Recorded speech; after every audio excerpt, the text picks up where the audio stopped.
Selamat datang para manusia dimanapun kalian berada. Bagaimana kabarnya? Penasaran nggak kelanjutan dari homeschool kemarin? Kita akan masuk ke episode 2. Namun bagi kalian yang belum nonton episode 1, saya sarankan nonton episode satunya ya. Link ada di deskripsi.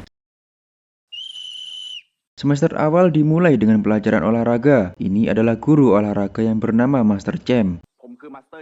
Master Cem meminta para murid berlari 10 putaran untuk mendapatkan poin. Bagi Master Cem, berlari 10 putaran adalah pelajaran yang mudah daripada pelajaran yang lainnya. Mereka pun mulai berlari.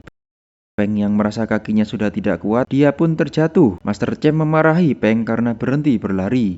Mereka tidak boleh berhenti kecuali jika diperintahkan untuk berhenti. Master Cem meminta semuanya berlari 5 putaran lagi jika ada yang berhenti berlari.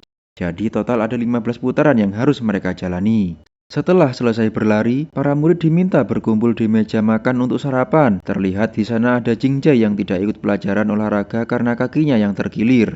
Mereka dipersilakan untuk makan. Dari tampilannya terlihat sangat lezat. Morg dengan raut wajah sombong meremehkan hidangan tersebut, berkata jika dia memiliki selera yang tinggi.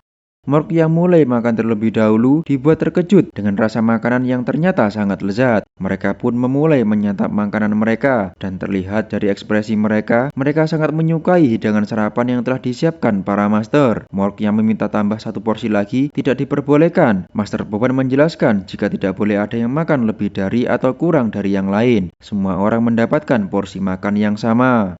ยินดีต้อนรับนักเรียนเจน 6 ทุกคน Scene berpindah pada Master Amin yang sedang memperkenalkan para master. Pertama adalah Master Yani, kepala sekolah homeschool. Dia mengajar bahasa asing. Yang kedua adalah Master Parepon. Selain mengurus klinik, dia mengajar psikologi, keperawatan, dan penyembuhan alami. Yang ketiga adalah Master Prasad. Dan yang keempat adalah Master Dilak, mengajar matematika dan sains. Dan yang kelima adalah Master Cem, mengajar pendidikan jasmani, olahraga, dan fisiologi. Terakhir adalah Master Boban. Dia memastikan semua hal di homeschool berjalan dengan baik, dan Master Boban akan mengurus semua kebutuhan para murid. Mereka semua adalah master yang akan menangani generasi 6 selama 3 tahun ke depan.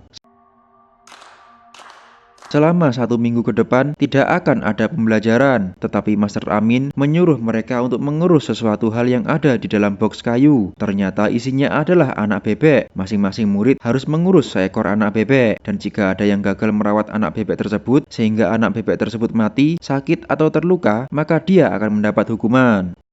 Karena dari mereka semua tidak ada yang tahu cara merawat bebek, Maki mengatakan jika mereka harus memikirkan mau diapakan anak bebek ini. Penhung menjawab, mereka harus mulai dengan menyiapkan makanan dan rumah baru. Maki menyarankan kalau mereka harus membuat 2 kelompok. Kelompok yang satu mencari makanan, kelompok yang lainnya membuat rumah. Maki, White, Biu, Peng, dan Penhung pergi untuk mencari makanan. Sedangkan Nai, Tibet, Fuji, Meg, dan Morg pergi mencari kayu untuk membuat rumah bebek. Hugo mengeluh karena mendapat pelajaran yang tidak masuk akal. Jingjai juga mengatakan bahwa mereka sudah membayar mahal tetapi malah disuruh mengurus bebek. Berpindah ke dapur, mereka masih bingung dengan makanan bebek. Penhung mengatakan jika anak bebek harus makan pakan bebek. Ya iyalah pakan bebek, masa pakan kucing?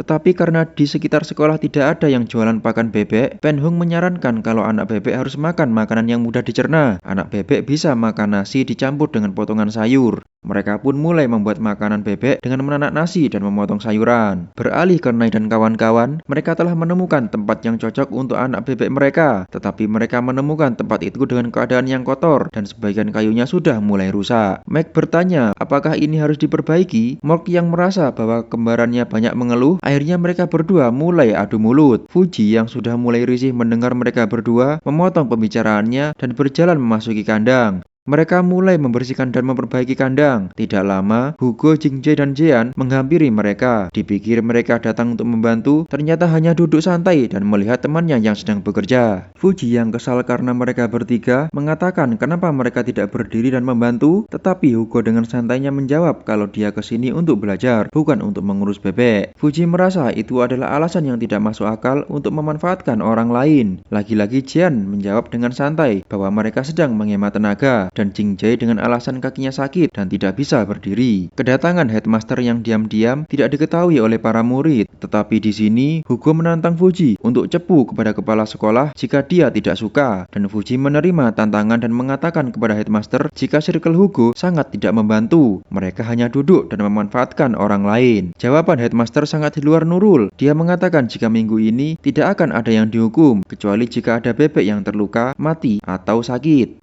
Terlihat kandang hampir selesai dibersihkan dan diperbaiki. Mereka saling bekerja sama dan membantu satu sama lain. Meg dan Morg bertugas membuat pagar, Maki dan Tibet sedang mengecat kandang, Fuji membuat papan petunjuk jalan agar mereka tahu arah untuk kembali ke asrama, Penhung yang sedang membuat makanan anak bebek, Biu dan Peng yang membawa sebuah tempat yang diperlukan anak bebek. Entah ada masalah apa, si Hugo tidak suka melihat Penhung. Pada saat Penhung mengambil sayuran, dengan sengaja kaki Hugo menjegal kaki Penhung. Penhung pun terjatuh, dan sayuran yang seharusnya untuk makanan anak bebek menjadi berantakan dan kotor. Berniat hati ingin membantu Penhung, ternyata Hugo dan Jian malah ingin merundung Penhung dan memaksa Penhung untuk memakan sayuran itu. Dengan sekuat tenaga, Penhung mendorong Hugo hingga terjatuh. Morg dan yang lain menertawakan Hugo, karena itulah balasan untuk Hugo yang suka memanfaatkan orang lain. Hugo merasa malu dan tidak terima karena dirinya telah didorong. Kini ia memulai perkelahian dengan Penhung. Terlihat Penhung sangat merasa ketakutan. Dia hanya bisa berbaring dan mengatakan permintaan maaf, tetapi anehnya, dia mengatakan jika dia tidak mau dikurung. Tidak ada yang berani menenangkan Penhung, karena yang lain juga ketakutan melihat sikap Penhung yang seperti anak depresi. Keadaan sudah mulai membaik, Penhung sudah mulai tenang. Hugo merasa Penhung hanya mencari perhatian saja. White yang masih kesal menghampiri Hugo. Dengan penuh emosi, dia menampar Hugo. Hugo yang mulai terpancing, dia berani mendorong White. Karena Nai di pihak White, Nai mengatakan jika ingin berkelahi, cari lawan yang seimbang. Karena Hugo merasa dihina, dia mulai mengejek keluarga Nai dengan sebutan keluarga bermulut kotor. Maki mencoba menghentikan Nai dan Hugo dengan ancaman mereka nanti akan dihukum oleh Master. Dengan tenang dan tanpa suara, ternyata Headmaster sudah mengawasi mereka. Di sisi lain, Jian mendorong dan meminta Maki untuk berhenti berlagak menjadi pemimpin. Tibet yang tidak terima membalas Jian dengan mendorongnya kembali. Headmaster mengingatkan jika sudah waktunya makan siang dan menyuruh mereka semua ke ruang makan untuk makan bersama. Sesampainya di ruang makan, ternyata makanan sudah siap di atas meja, dan di saat mereka mulai mencicipi makanannya, ternyata makanan tidak seenak saat sarapan. Rasanya sangat asin dan rotinya sangat keras. Semua mengeluh jika orang tua mereka telah membayar mahal, tetapi mereka mendapatkan makanan yang sangat tidak sebanding dengan harga yang telah dibayarnya. Master Poban menjelaskan, jika mereka tak ingin makan, maka mereka harus menahan lapar sampai jam makan berikutnya. Hanya Maki dan Tibet yang mau makan makanan itu, karena Maki tidak mau menahan lapar sampai makan malam tiba. Berpindah ke Penhung, Nai, Tibet, Maki, dan White yang sedang melihat anak bebek mereka memberi anak bebek itu makan dan minum, karena anak bebek juga seperti manusia yang memerlukan air bersih untuk minum. Penhung menyarankan mereka harus menamai anak bebek mereka. Hugo menyuruh teman-temannya untuk memberi makan bebek-bebeknya juga. Headmaster yang ternyata memperhatikan mereka dari kejauhan juga menilai sifat dan sikap mereka. Seminggu telah berlalu dan Master Amin menanyakan apa yang telah mereka pelajari dari anak bebek yang mereka rawat. Semua terdiam karena tidak ada yang menjawab, maka Master Amin menyuruh mereka untuk terus merawat anak bebek itu sampai mereka mendapatkan pelajaran. Hugo dan Jingjai merasa tidak mendapat manfaat dari mengurus anak bebek tersebut. Lalu Master Amin menawarkan hadiah spesial berupa hidangan spesial pada setiap waktu makan. Mereka tidak perlu bangun pagi untuk berolahraga, dan yang terakhir akan mendapatkan kamar tidur sendiri. Semua itu akan mereka dapatkan jika bisa menjaga anak bebek mereka tetap sehat. Penhung yang sedang berjalan-jalan di area sekolah tiba-tiba didatangi oleh Jian dan Hugo. Alasan mereka mendatangi Penhung ternyata untuk meminta Penhung mengurus anak bebek mereka, karena mereka tidak bisa mengurus, dan jika mereka mengurus, anak bebek itu kemungkinan akan mati. Karena Penhung kasihan melihat anak bebek itu mati, Penhung menerima tawaran Hugo dan Jian untuk mengurus anak bebek mereka. Pada malam hari, terlihat Peng dan Biu sedang memberi makan anak bebeknya, dihampiri oleh Jingjai yang ternyata mempunyai tujuan yang sama seperti Hugo dan Jian. Jingjai meminta Biu dan Peng untuk mengurus anak bebeknya dengan alasan karena kakinya yang masih sakit, dan setelah kakinya pulih, dengan rayuan dia mengatakan bahwa dia akan mengurus bebek mereka. Saat di kamar, terdengar suara gemuruh petir yang pertanda sebentar lagi akan terjadi badai. Penhung yang tidak ada di kamar ternyata dia sedang ada di kandang bebek untuk menyelamatkan anak bebek mereka. Awalnya dia hanya menyelamatkan anak bebek miliknya, milik Hugo dan Jean. Tetapi karena dia kasihan melihat anak bebek yang lain, jadi dia memasukkan semua anak bebeknya ke dalam box kayu dan menaruhnya ke dalam kandang. Tetapi bebek milik Penhung, Hugo dan Jean ditempatkan pada box yang terpisah, yang ternyata box tersebut akan dibawa di dalam kamar karena anak bebek bisa sakit dan mati jika kebasahan. Pagi harinya, Meg dan Mork berjalan ke kandang untuk melihat anak bebek mereka, tetapi mereka dibuat terkejut dengan keadaan kandang yang sudah hancur karena diterjang badai semalam. Tidak hanya hancur, ternyata anak bebek mereka juga menghilang. Mereka pun cepat-cepat pergi untuk memberitahu yang lain tentang kabar buruk ini. Terlihat mereka sedang berkumpul di ruang pertemuan bersama headmaster. Headmaster meminta mereka yang kehilangan anak bebeknya untuk mencari sampai ketemu. Mereka harus bertanggung jawab atas kecerobohan mereka, dan yang tidak kehilangan anak bebek bisa sarapan. Jika mereka tidak menemukan anak bebek mereka, akan mendapat hukuman. Mereka semua mulai mencari anak bebek mereka ke dalam hutan. Biu, Peng, dan Jingjai mencari anak bebek mereka di area sekolah. Jingjai yang kesal dan takut dihukum mulai menyalahkan Biu dan Peng karena tidak mengurus anak bebek itu dengan benar. Setelah beberapa lama, mereka kembali ke asrama tetapi belum menemukan anak bebek mereka. Melihat meja makan yang kosong, mereka menanyakan di mana makanannya, dan ternyata makanannya sudah diambil kembali oleh Master Boban. Mereka terlambat 10 menit, maka dari itu semua makanannya sudah diambil kembali karena Master Boban harus mengikuti aturan. Ternyata Hugo sudah menyiapkan roti untuk mereka sebagai pengganjal perut, tetapi jumlah rotinya hanya 6 dan mereka ada 10 orang. Niat Hugo, 6 roti tersebut hanya dibagikan kepada para wanita dan para pria diminta untuk berpuasa. Karena pria juga manusia yang bisa merasakan lapar, Maki meminta agar roti tersebut dibagi menjadi 2 agar semua kebagian rata. Setelah memakan roti, mereka kembali menyusuri hutan yang menyeramkan untuk mencari anak bebek mereka. Hutan yang semakin berkabut membuat mereka semakin sulit untuk menemukan anak bebek mereka. Akhirnya mereka menemukan anak bebek mereka, tetapi ternyata itu anak bebek milik Jingjai dan Nai. Karena Jingjai sudah menemukan anak bebeknya, dia berencana untuk kembali ke homeschool dengan alasan kakinya yang sakit jadi tidak bisa berjalan lagi. Lalu Nai meminta Jingjai untuk membawa anak bebeknya bersamanya, dan mereka kembali memulai pencarian anak bebek milik Maki dan Tibet. Beralih ke kelompok yang lain, Peng yang sudah mulai kelelahan mengira bahwa bebek-bebeknya sudah mati, tetapi Wade menyemangati Peng untuk tidak putus asa. Peng yang merasa jika anak bebek itu masih hidup, seharusnya mereka sudah ditemukan. Banyak titik dari hutan yang belum mereka lewati, jadi tidak boleh berkecil hati. Sebelum mereka menemukan bangkai anak bebek mereka, mereka harus terus mencari. Mereka terus mengeluh tentang apa yang mereka alami. Beruntungnya, Hugo dan Jean menyuruh Penhung untuk mengurus bebek-bebeknya. Wade memiliki ide bahwa mereka bisa meminta bantuan Penhung untuk mencari anak bebek mereka. Mereka pun menghampiri Penhung yang sedang duduk di ruang makan.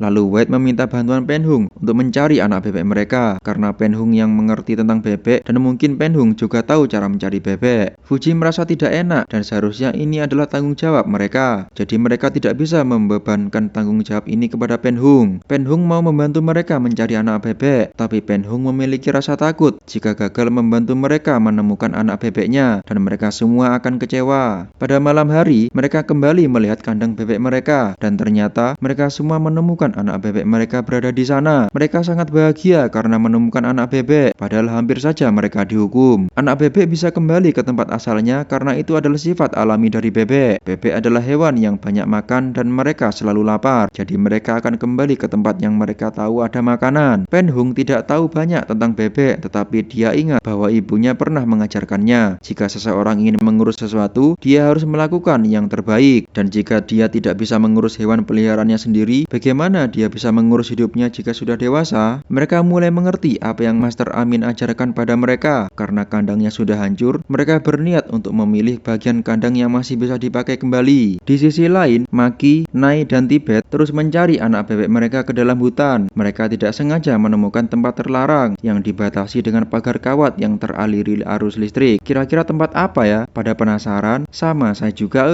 Maki tiba-tiba teringat kepada Wade yang pernah mengatakan jika dia pernah mendengar suara jeritan di dalam hutan. Maki berpikir jika suara itu berasal dari tempat terlarang tersebut. Maki dengan rasa penasaran yang sangat kuat mencoba untuk membuka pagar itu, tetapi sayangnya mereka dihadang oleh Master Prasad. Master Prasad mengatakan bahwa ini adalah area terlarang. Mereka beralasan jika ingin mencari anak bebek mereka ke dalam area terlarang itu. Tetapi Master Prasad mengajak mereka kembali ke homeschool karena teman-teman mereka telah menemukan anak-anak bebeknya. Master Prasad juga mengingatkan untuk tidak datang lagi ke tempat terlarang ini. Maki yang masih penasaran menanyakan keadaan di dalam area itu, tapi Master Prasad menjawab jika itu bukan urusan mereka. Jawabannya membuat makin penasaran. Maki mengatakan bahwa para master telah menyembunyikan sesuatu. Master Prasad menjawab dengan alasan bahwa para master hanya melindungi mereka dari bahaya. Master Prasad yang merasa pertanyaan mereka semakin kepo tentang area terlarang tersebut langsung menyuruh mereka untuk kembali ke asrama. Beralih ke Jingjai dan Hugo, Jingjai sedang mencoba menggoda Hugo dan dengan nafsu yang besar, Hugo pun tergoda dan mereka melakukan adegan dewasa. Waktu enak-enak, Jingjai melihat jika ada satu bebek yang mati. Mereka pun memeriksanya dan ternyata bebek yang mati adalah bebek milik Hugo.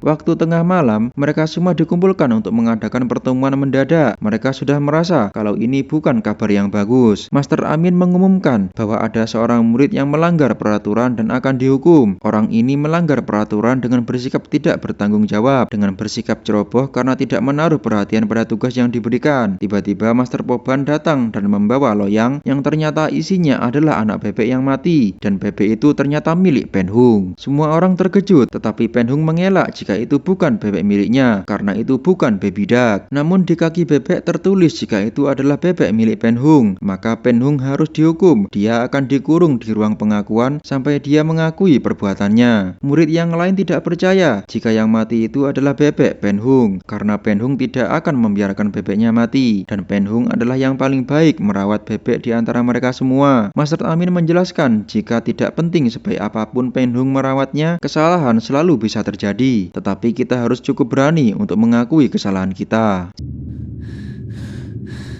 Scene berpindah ke masa lalu saat Maki melihat ayahnya yang terbaring dan berlumuran darah. Lalu kakaknya mengakui jika dia telah membunuh ayahnya. Maki pun langsung terbangun. Dengan keadaan yang masih ketakutan, dia mencoba untuk kembali tertidur. Pada pagi harinya, saat mereka sarapan, mereka dijelaskan jika makanan itu sangat istimewa. Hidangan itu mengandung bahan spesial dan disiapkan secara cermat sebagai hadiah bagi mereka semua. Saat mereka memakannya, terlihat dari raut wajah mereka jika hidangan itu sangatlah enak. Tetapi salah satu dari mereka menemukan label nama yang sama seperti yang ada di kaki anak bebek mereka. Semakin penasaran nggak kelanjutan ceritanya? Tunggu minggu depan ya. Saya mewakili rekan-rekan yang bertugas mengucapkan terima kasih sudah menonton dan sampai jumpa di video selanjutnya.